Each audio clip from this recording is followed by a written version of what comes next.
السلام علیکم، welcome to scene sports. آپ کو ایک بریکنگ نیوز سے آگاہ کرتے چلیں کہ پاکستان سپر لیگ کے فائنل میچ سے پہلے ہی پشاور زلمی کی ٹیم کو بڑا جھٹکا لگ گیا۔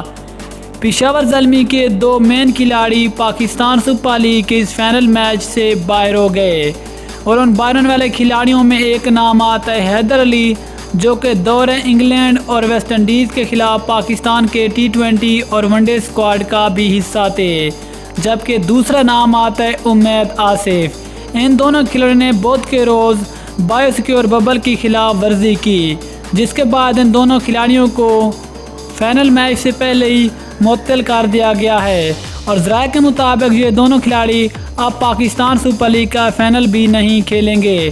لیکن افسوسناک بات یہ ہے کہ ان میں ایک شامل کھلاڑی جس کا نام ہے حیدر علی، جو کہ انگلینڈ اور ویسٹ انڈیز کے خلاف پاکستان کے ٹی20 اور ون ڈے اسکواڈ کا بھی حصہ تھے۔ حیدر علی کو دورے ویسٹ انڈیز اور انگلینڈ کے خلاف پاکستان کے ٹی20 اور ون ڈے اسکواڈ سے بھی باہر کر دیا گیا ہے، جبکہ اس کی جگہ پاکستان کے اور ملتان سلطان کے بہترین بیٹسمین سہیب مقصود کو حیدر علی کی جگہ دورہ انگلینڈ اور ویسٹ انڈیز کے لیے اسکواڈ میں شامل کیا گیا ہے۔